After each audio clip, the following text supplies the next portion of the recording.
Okay, start recording, not streaming, ready to go. Wait, okay. Hi, I'm back.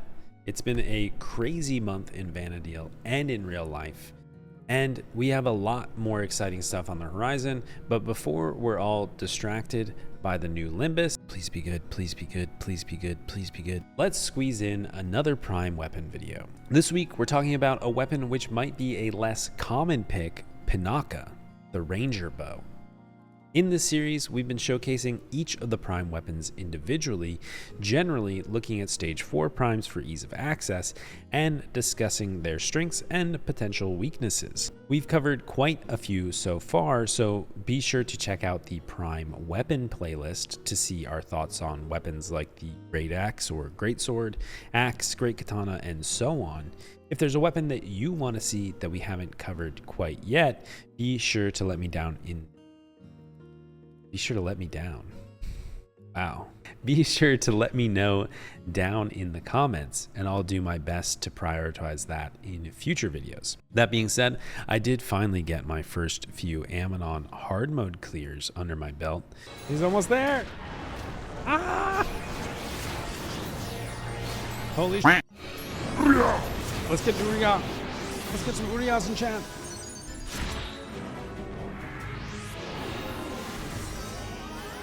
Come on. Up at 1%. Hey! And we got a mezzo! Oh! Yes! Holy crap!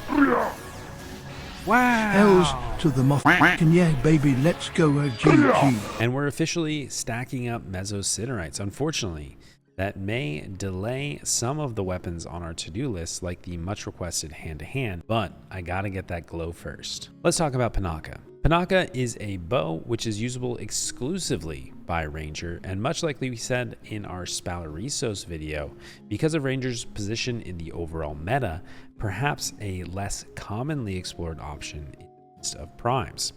I know that there are some Ranger enthusiasts who have picked it up, like our friend Nico FF11 over on Twitch, who always helps build up my motivation to play Ranger when I can, but I like to take a closer look at the bow and share my personal experience. At Stage 4, Pinaka has 309 base damage, 524 delay, 30 strength, agi, accuracy, and magic accuracy, 269 archery skill, a unique 7 store TP, and the same hidden effect shared across all Prime weapons, which occasionally causes double damage on the first round of an auto attack.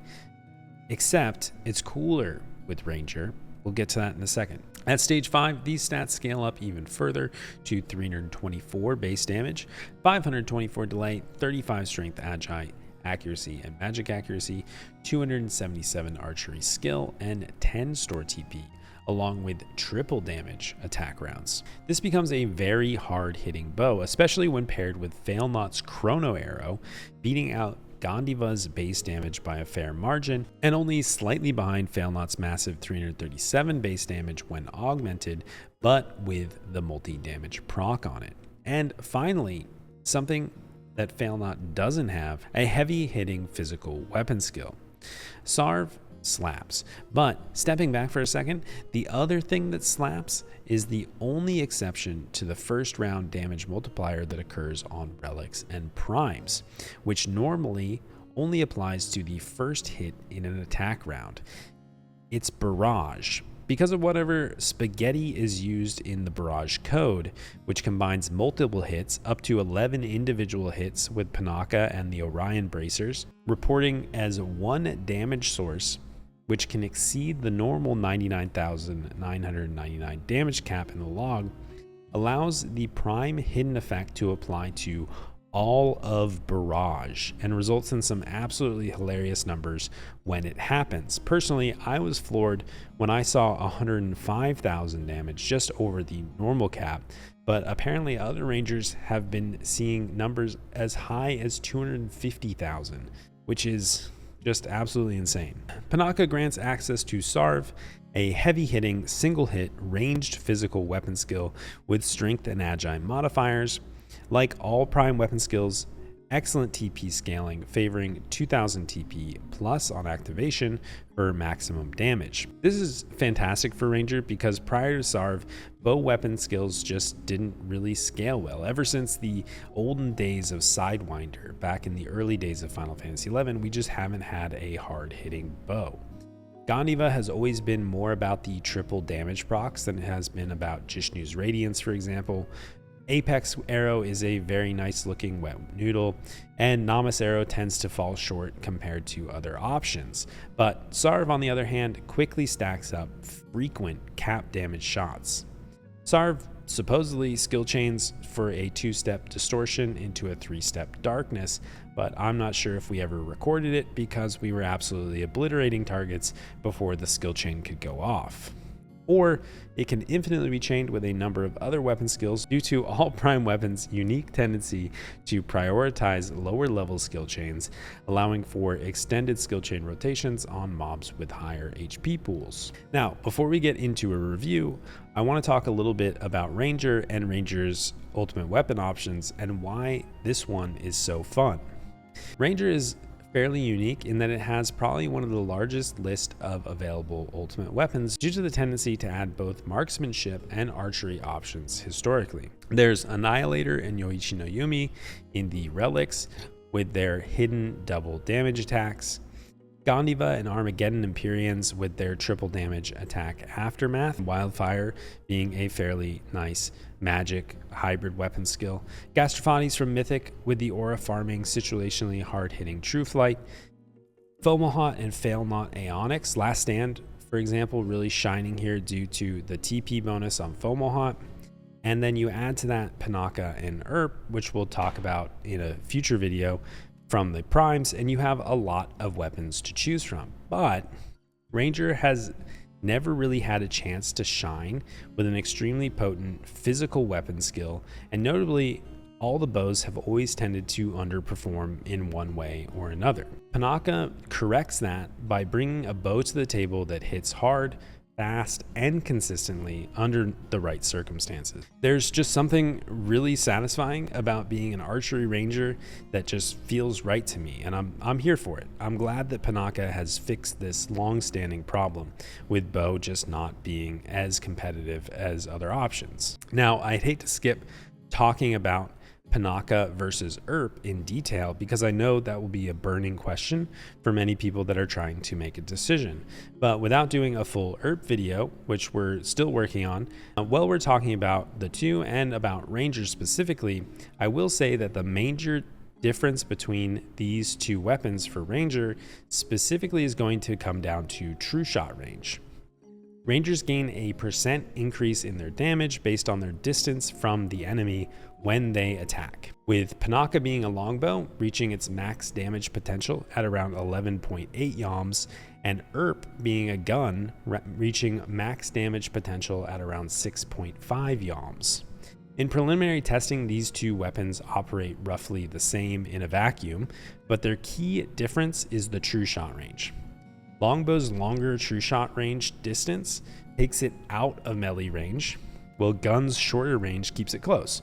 This allows Pinaka to shine in distance fights, where it can focus on hover shot and Trueshot, staying out of AoE range and pummeling from afar exclusively with ranged attacks. Earp, on the other hand, allows for close quarters fighting, potentially sacrificing hover shot stacks for fast TP gain with a Kraken Club offhand perhaps, while staying in that melee range. Fights like Arabati, for example, have always favored bow rangers, allowing for the safety of distance while maintaining the high damage output. We could also compare some things like the store TP of Pinaka versus the crit rate of Earp, but we'll save that for later discussion. In general, I would say that the damage output potential of both these weapons is fairly similar, but it really comes down to play style between the two. Now, speaking specifically about Pinaka, as a general review, I would give Pinaka 6 out of 10 Hegmos, but with a +4 modifier, depending on your passion for being a bow ranger, up to a possible 10 out of 10.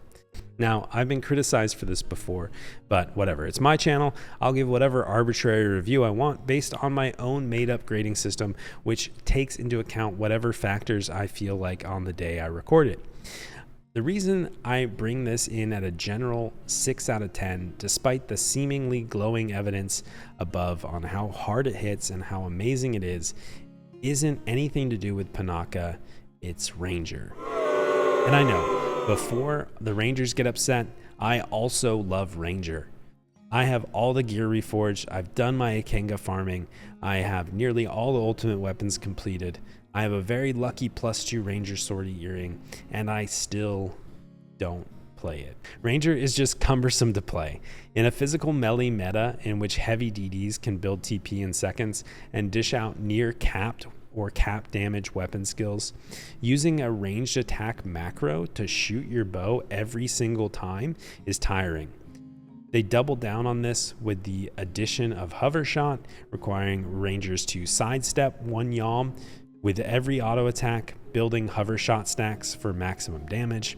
And while this buff is extremely potent, literally 100 additional ranged accuracy at full stacks, -50 enmity, doubling your damage plus 100% damage done at full stacks, it's just very cumbersome to use. It resets every time you misstep. It favors long duration fights, but it becomes impossible to reach potential in a very fast Zerg. Something like Gartel or Aita, where you don't have time to stack up hover shot, it becomes impractical to use. And by the time you have built up the stacks, your melee DPS have gotten off 25 of their own weapon skills without requiring any buildup at all. Staying at a distance, lacking an auto attack, and using a command to ranged attack on every single attack, the requirement to move accurately while staying in Trueshot range, which the only real way to tell if you're in Trueshot range is by reading the message in your log that the auto attack reports. Also moving enough to reposition, all add to a very technically difficult job to play without enough of a payoff for performing perfectly. As a result, Ranger just doesn't get to shine in most content. It becomes a niche pick for a job in general, and it becomes a niche pick to invest a ton of Gallimafree into. So should you make a Pinaka? I'm gonna go with maybe on this one. If you're a long-time Ranger who loves shooting bows, absolutely make it. You won't regret it. If you're debating between Earp and Pinaka, well, check back for the Earp video, where we'll go into depth on the gun for a comparison, but I really think it's going to come down to true shot and fighting style preference over anything else. If you're trying to decide on which prime to make as your one and only prime to really change the way you play Final Fantasy XI and push your progression on a singular job while being a valuable meta asset to a group, facilitating that elusive 8 or 9 boss sortie run and fulfilling all of your dreams, I'm not sure if Pinaka and or Ranger in general is the job for that. Ultimately, I'm happy with my decision to make it, and I think you'd have fun using it too. If you have a Pinaka and you've had a similar or different take, let me know. I hope you found this video informative. If you did, consider a like and a subscription to the channel.